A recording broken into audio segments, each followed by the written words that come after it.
Que la bénédiction soit, que la lumière engendre toujours la lumière, éternellement la lumière. Aujourd'hui, je voudrais m'entretenir avec vous, je voudrais parler avec vous, je voudrais converser avec vous sur cette thématique qui en fait est un principe incontournable de la création, de l'univers et du tout. Ce principe qui est connu de tous les métaphysiciens et qui demeure la clé fondamentale en matière d'invocation, d'évocation, dans le domaine du désenvoûtement comme dans le domaine de l'exorcisme.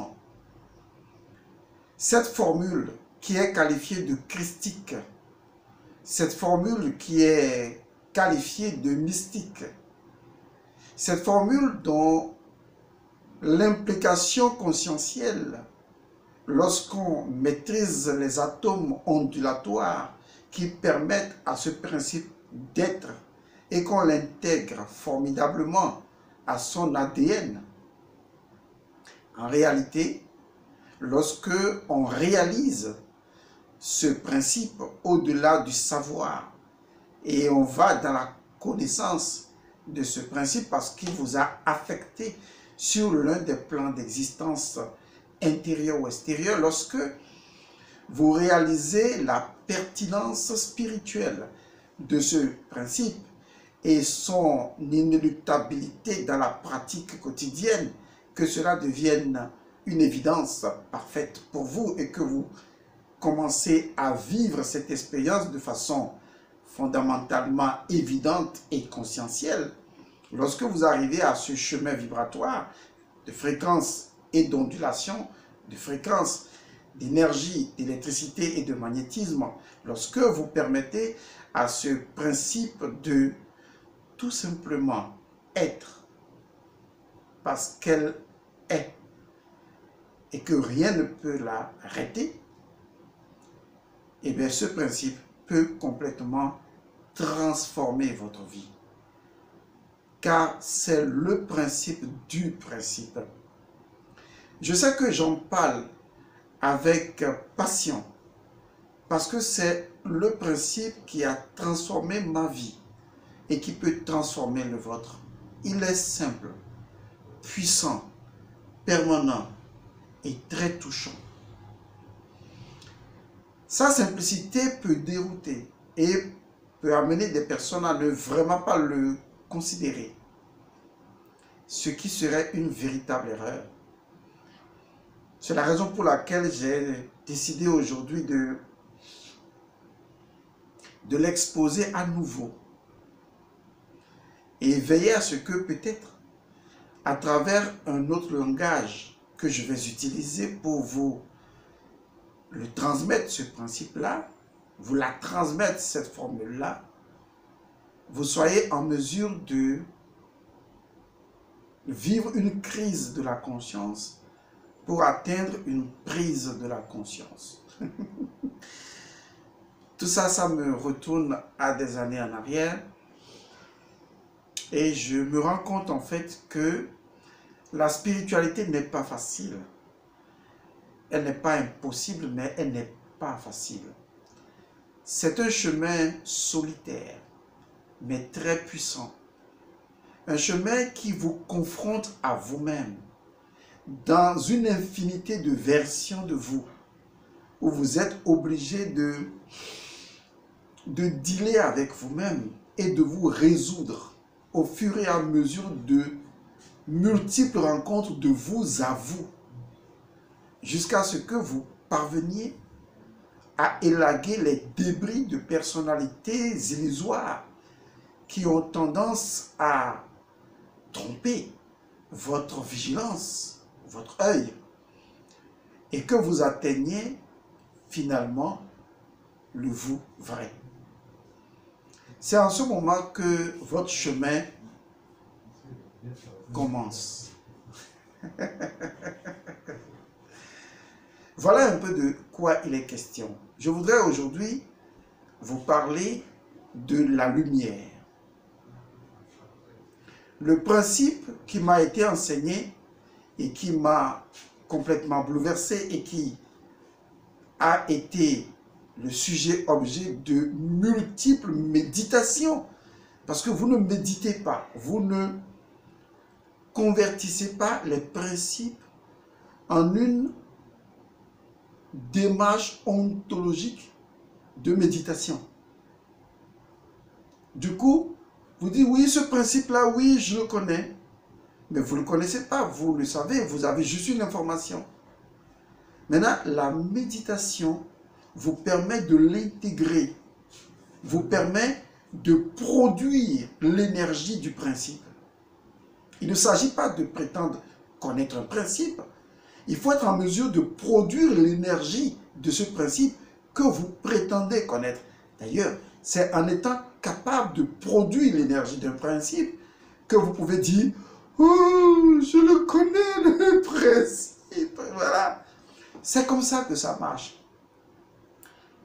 Lorsqu'on vous énonce un principe et que vous n'êtes pas en mesure de produire son énergie par une relation intérieure avec ce principe via la méditation, eh bien vous ne connaissez pas ce principe. Et ce qui est encore plus intéressant, c'est que ce principe ne vous connaît pas non plus. Et vous vivez étranger au principe, étranger à vous et étranger de vous à vous. C'est le chemin scabreux de l'ignorance. Car l'ignorance, qu'est-ce que c'est de façon élémentaire pour un enfant de 6 ans? L'ignorance ne veut pas dire ne pas savoir. L'ignorance, c'est tout simplement le refus de reconnaître que l'on ne sait pas. À partir du moment où vous savez que vous ne savez pas, vous n'êtes plus ignorant parce que vous venez de faire la démarche de la connaissance. Parce que vous venez de reconnaître. Vous venez de voir. Oui. Voir la limite. C'est le début de la connaissance. Lorsque vous voyez la limite, vous savez alors qu'au-delà de cette limite, il y a quelque chose de faisable. Mais lorsque vous ne voyez même pas la limite, eh bien, la faisabilité d'une chose s'avère impossible puisque vous êtes piégé dans une situation dystopique et tout simplement à la limite hypnotique. Et vous ne savez vraiment pas quoi faire, même si vous vous trompez vous-même en croyant que vous savez exactement ce que vous faites. Le sage sait qu'il ne sait pas. Et ça, ce n'est pas parce que vous le lui demandez. C'est en réalité le fondement du dynamisme de son énergie et justement de son évolution dans sa capacité d'auto-transformation. Parce que le sage est celui qui, après avoir connu une chose, admet qu'il ne connaît pas et reprend continuellement le chemin de la connaissance de la chose même qu'il croyait avoir. Parce que chaque chose possède une nature illimitée et infinie. Et la prétention de la connaître dans son tout n'est qu'une prétention, tant mieux. Mais cela ne peut pas devenir la vérité. Le principe est simple et je n'arrête jamais de le redécouvrir dans des versions encore plus élaborées, encore plus formidables, plus magnifiques, plus touchantes. Ce principe dit simplement ceci. Et je vous rappelle, c'est le principe premier de la lumière. C'est son principe premier. Tout l'univers est lumière. Aussi simple que ça. Vous voyez, c'est très simple, oui. Et le mental aime banaliser les choses simples. Parce que le mental aime complexifier les choses. Parce que le mental aime se donner l'illusion d'exister en ruminant les choses. Et à travers ce fait, le mental, tout en se trompant, veut faire croire qu'il ne se trompe pas. Tout l'univers est lumière. C'est une vérité, la vérité de la lumière. Mais le problème avec les humains, c'est que dès que vous parlez de la lumière, le mental les conduit directement vers une ampoule qui s'allume, vers un feu qui donne de l'éclairage. Et ils disent, oh, je connais la lumière. Et lorsque l'ampoule ne marche plus et que le feu s'est éteint, ils disent, oh, c'est l'obscurité. Et donc, du coup, lorsque vous les voyez en méditation, le mental cherche à voir la lumière comme quelque chose d'éclairant. Et quand ça n'éclaire pas, eh bien pour eux, ce n'est pas la lumière. Donc, ils ont créé un stéréotype de lumière dans leur cerveau. Et pour eux, là où ils sont tout de suite, là où vous êtes tout de suite en train de m'écouter, et peut-être même de m'entendre, c'est deux choses différentes. Vous vous dites, mais oui, la lumière est où? Parce que justement, pour vous, lorsqu'on vous parle de la lumière spirituelle, ça doit être quelque chose qui brille quand même là. Bon Dieu, il faut que la lumière, il faut que ça brille. C'est ce que le mental tente de vous faire croire. C'est pourquoi vous ne faites pas l'expérience de la lumière. Parce qu'en fait, vous croyez, solide comme le roc, que lorsqu'on parle de lumière, il doit s'agir de quelque chose d'étincelant. Et donc quand vous êtes en méditation et que vous ne voyez pas une étoile qui brille ou une lumière qui apparaît, et où, quand vous sortez de votre méditation, vous dites, oui, j'ai fait une méditation, mais bon, je n'ai pas vu de lumière. Parce que, en fait, vous voulez dire, je n'ai pas vu la conception que mon mental connaît de la lumière. Parce que ça reviendrait en fait à dire que le poisson est dans l'eau, se nourrit de l'eau, et puis il sort d'une méditation aquatique. Joli ça. Et il finit par dire, je n'ai pas vu l'eau. Vous voyez que c'est assez débilitant. Quelque part, ça ne fonctionne pas dans la tête. Parce que justement, qui vous a fait croire que le mental tournait rond? Le mental tourne pas rond. L'esprit tourne bien. Le mental, non, tourne pas rond. Il est important de comprendre comment les choses fonctionnent. En fait, tout part de votre définition de la lumière. Et donc, vous vous êtes créé une image mentale, un facsimilé. Voilà la lumière, et donc ça, c'est pas la lumière. Et même là, quand je dis que tout l'univers est lumière, vous me dites, oui, mais c'est où la lumière? Et si je continue en disant, comme le poisson dans l'eau, vous êtes en plein dedans. Il raconte quoi ce type? Avant, je l'aimais bien. Mais depuis quelque temps, il a commencé à dire des conneries, celui-là.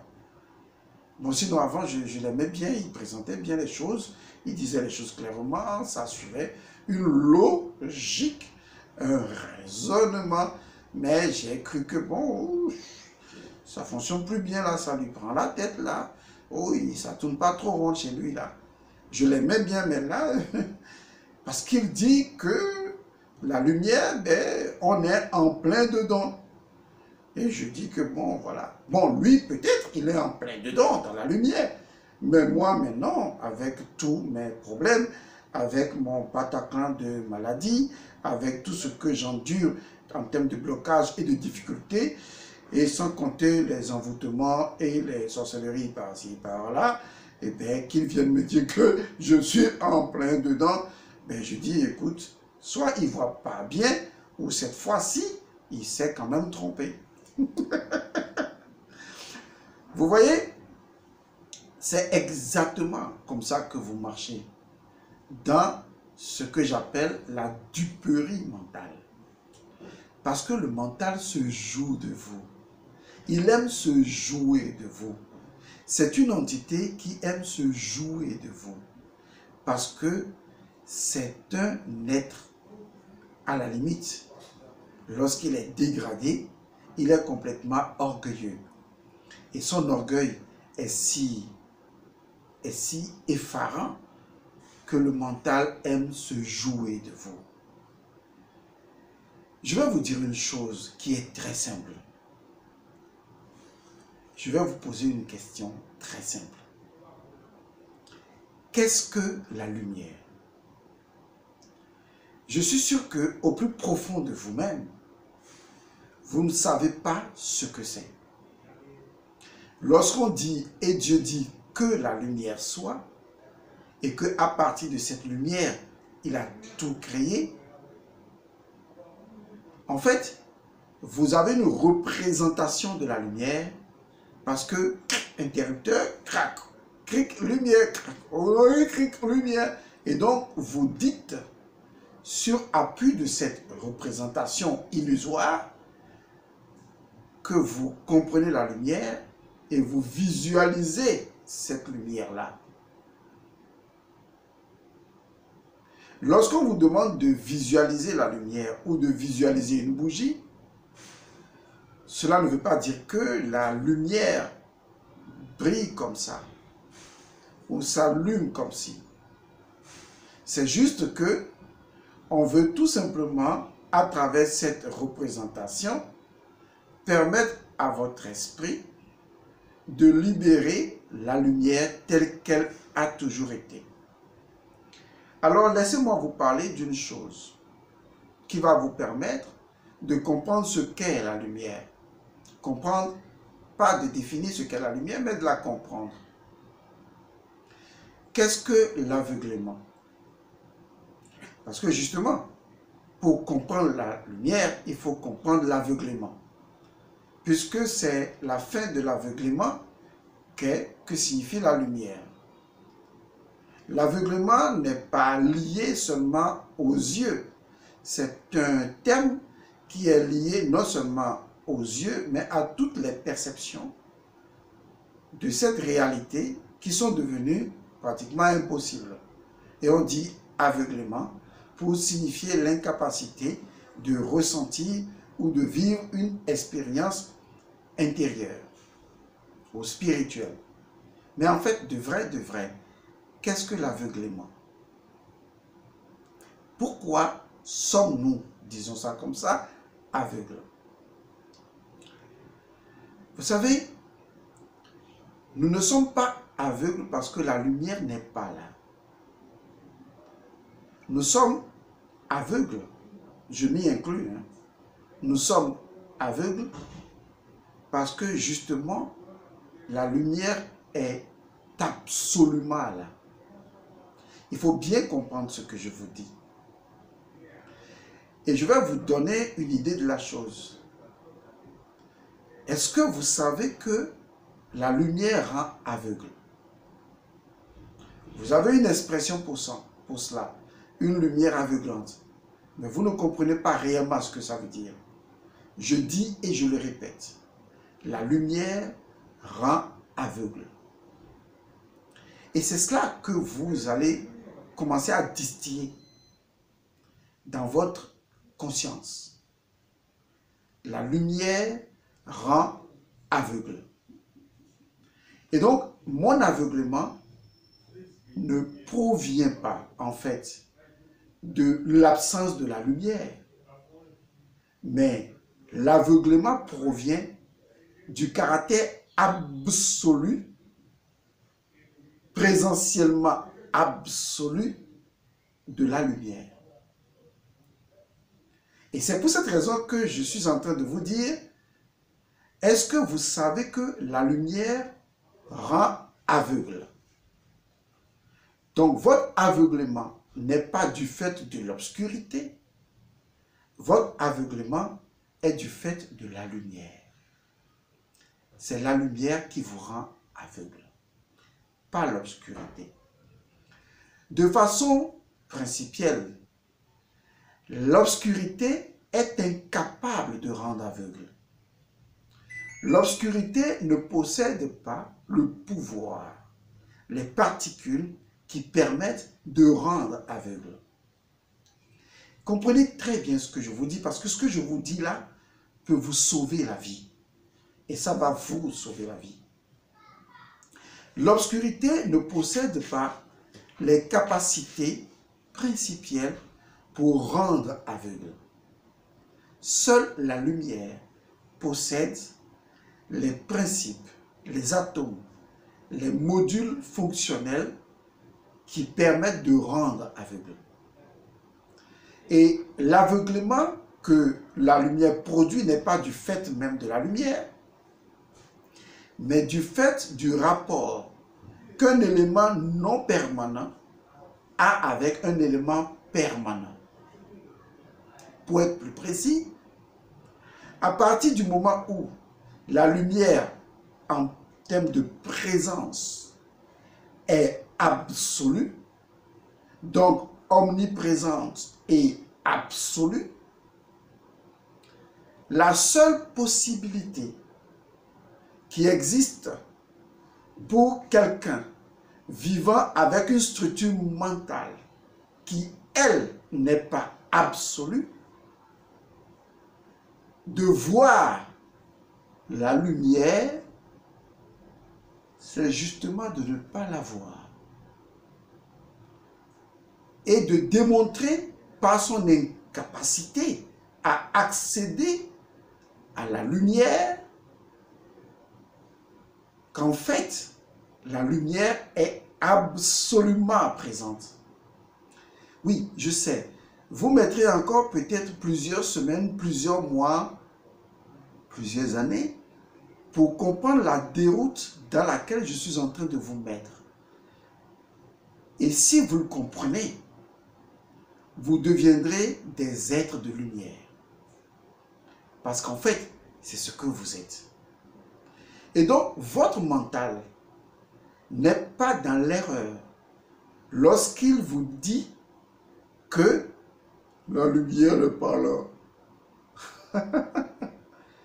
Parce que le mental a été aveuglé par l'absoluité de la lumière qui échappe à sa capacité de saisie de la lumière. Et donc, le mental est aveuglé. Et pourtant, l'aveuglement du mental est la preuve de l'absoluté présentielle de la lumière. Et c'est ce qui ne tourne pas rond dans le mental. Parce que vous vous appuyez sur ce que le mental est incapable de faire pour dire que la lumière n'est pas présente, alors que l'incapacité mentale de présenter la lumière factuellement est la preuve que la lumière est absolue dans la présence du moment présent. Ah, c'est pas génial ça. Vous voyez combien de fois les maîtres sont heureux. Parce que la vie des maîtres, c'est une vie de pure lumière. Ils vivent dans la lumière parce que on ne peut jamais dissocier la vie de la lumière. Et quand je parle de la vie, je ne parle pas de l'existence. Parce que si je vais vous dire ce qu'est l'existence, vous allez être dérouté. La lumière est indissociable de la vie. Là où il y a la vie, il y a inévitablement, irrévocablement, incontournablement, indubitablement la lumière. Car en fait, la lumière, c'est l'expression de l'illumination de la vie. Ouh, enfin c'est sorti. C'est sorti. Oui, j'entends une question. Est-ce que la vie a atteint une illumination ou bien la vie est-elle illuminée? En fait, ce qui fait que la vie est la vie, c'est tout simplement le fait que la vie entretient un rapport avec elle-même qui lui permet de créer. Ce rapport que la vie a avec elle-même qui lui permet de créer est ce qu'on appelle l'illumination de la vie. Et donc, la lumière, c'est l'illumination de la vie. Car la vie, en tant que complétude, s'est accomplie en elle-même pour pouvoir créer l'existence. L'accomplissement, le parachèvement de la vie en elle-même, en tant que complétude, produit la conscience de la vie, qui en fait est l'illumination de la vie, qui en fait est la lumière. Vous comprenez donc que vous ne pouvez jamais atteindre l'être en soi sans passer par la lumière, car seule la lumière représente l'illumination de l'être par laquelle l'être s'accomplit dans la création et à travers laquelle vous pourriez justement l'atteindre, car nul ne peut réaliser l'être si l'individu ne passe pas par l'illumination de l'être, qui est en fait la lumière de l'être. Là, je vous ai tué, quoi. Là, je vous ai tué. Ça veut dire que j'ai coupé votre tête, quoi. C'est drôle, quoi. Ça veut dire que... Oui, non, là, je vous ai coupé. Ça veut dire que j'ai coupé, ça y est, j'ai déposé la tête ici. Oui, j'aime enlever le cerveau. Le cerveau, il est souvent inutile quand même. Hein? Vous pensez trop. Vous êtes devenu même là, vous pensez trop. Parce que vous croyez que la vérité est dans la pensée. Peut-on trouver une vérité ou la vérité absolue dans la pensée produite par le mental qui nous tourne par rond? En fait, la lumière est ici et maintenant. Elle est partout. Elle est l'illumination de la vie qui a créé l'existence. Et donc chaque chose est faite de lumière. Chaque chose s'incarne par sa propre lumière. Je me rappelle que mon maître me disait ceci. Tout le temps, il me répétait, ta propre lumière resplendira devant toi. Et ça, je l'ai toujours gardé. Ta propre lumière resplendira devant toi. Aujourd'hui, je vis 24 heures sur 24 dans la lumière. Parce qu'en fait, je ne peux vivre dans rien d'autre que la lumière. Je n'ai pas besoin de crier la lumière pour que la lumière arrive. Je n'ai pas besoin de crier « Oh, la lumière du Saint-Esprit descend sur moi », des conneries habituelles. Je n'ai pas besoin de faire ça. Je dois reconnaître tout simplement que tout l'univers est lumière. Et que ici et maintenant, où je suis en ce moment, je suis dans la lumière. En fait, je suis dans l'illumination de la vie. Et que l'incapacité du mental à percevoir l'entièreté de la lumière, ce qui produit son aveuglement, est dû au fait que le mental a été aveuglé par la présence absolue de la lumière. Car en fait, si je rapproche même la lumière physique de plus en plus de vos yeux, encore et encore et encore et encore, je ramène toute la lumière là, vous ne verrez plus rien. Vous voyez? Aussi simplement que ça. C'est ce qui fait que le mental est aveugle. L'aveuglement mental vient de la présence absolue de la lumière. Aussi simplement que ça. Vous voyez? Maintenant, on fait tourner le mental. Oui. On transforme la roue carrée en roue simplement. Est-ce que vous voyez? C'est très simple. Et donc, le mental se dit, je ne vois pas la lumière. Et l'esprit dit, oui, c'est normal. Tu ne la vois pas parce que elle t'aveugle. Comment peux-tu voir ce qui t'aveugle? Et comme tu ne la vois pas, et bien justement, c'est la preuve qu'elle est là. Comment dire d'une chose dont on est aveugle qu'elle est là? Oh! Oui, je sais, je vous ai tué. Je sais avant de le faire. Vous savez, c'est ainsi que les maîtres vivent dans la lumière. Et quand ils vous regardent, ils regardent que vous êtes dans la lumière. Et vous êtes le seul à ne pas voir que vous êtes dans la lumière. Et ils se disent, mais qu'est-ce qui vous arrive? Pourquoi vous vous débattez aussi tant que ça?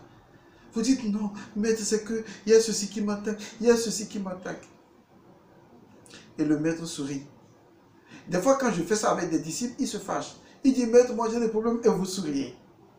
Je ne souris pas pour me moquer de vous. Je souris parce que je m'amuse à voir comment le mental s'amuse avec vous. Comment le mental se joue de vous.